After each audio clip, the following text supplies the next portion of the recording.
I believe my philosophy today has been shaped from my personal experiences, family and friends. I want to be the teacher that helps children grow in all forms. I want to look beyond boundaries which demonise, exclude, devalue and just tolerate children.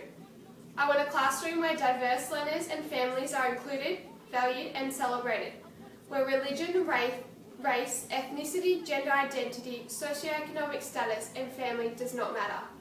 I would like my classroom to be safe, welcoming, colourful and interactive, reflecting me as a person. I would like to acknowledge my students' beliefs and values and stretch their ambitions. I would like to help them prosper in the gifts they bring to the classroom and encourage them to love learning. My classroom will be a place where children can explore and be adventurous in their learning. I'll give praise and encouragement to do this. I want to give children the potential to achieve with high expectations for each individual student. I will support them academically and socially in a caring and nurturing environment, just like Neil nodding. I will build a strong relationship with my students and give them the ability to voice their own opinions, also giving them choices, motivating them in the right direction, appreciating uniqueness and expanding their imagination and dreams. As a future educator, I understand that I cannot control what children have come to school with, but as a key role of an agent of transformation, I can recognise meanings are produced, they can change, and I have a positive role to play in this transformation.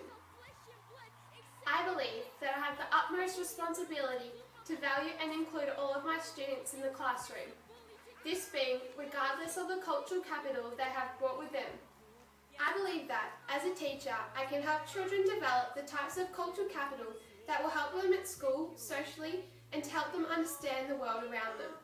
I will not support mythical norms in my classroom. They will not become self-fulfilling prophecies.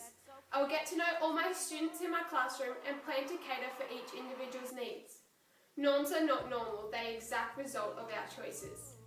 To challenge the mythical norms and stereotypes in my classroom, I will represent individuals and groups in diverse ways by using transformist texts as much as possible. My classroom will be an example of social justice. I will make decisions on how to treat the individual students in my classroom based upon the exact circumstance I am dealing with. I reflect on every situation and ask myself, who did I include or exclude?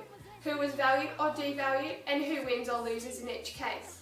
Making sure I am fair and the rights of each child are gratified. I need to be aware and careful that gender issues have an impact on students' lives. The way that children are believed to have to conform to norms of masculinity and femininity. This is relating to the ideologies that will circulate in my classroom about gender. I have to be mindful that the way I portray myself in my classroom, the way I think, talk, joke and explain differences to my students, in turn will all produce responses. I can model alternatives, extend peer groups and try and remove barriers for children. Children are heterogeneous. Every single child is different, but that does not mean they shouldn't all get equal opportunity. As a proud Aboriginal Australian, I will take steps to prevent and combat racism in my classroom. I'll encourage every child to value each other just the way they would like to be valued and treated. I will reject overt and covert racism, stereotyping and tokenism in all forms that I encounter. I will adapt my teaching style to cater for children with learning difficulties, as well adapt it to help any other individual in my classroom as best as I can. I would like to make my classroom supportive, where I build and empower relationships with my students, families and communities so children can feel safe and instill trust in me. I will lead by example and be a good role model for my students. I know that my teaching pedagogies will never be perfect. I will always reflect and edit them so I can be the best possible teacher I can be for all my students.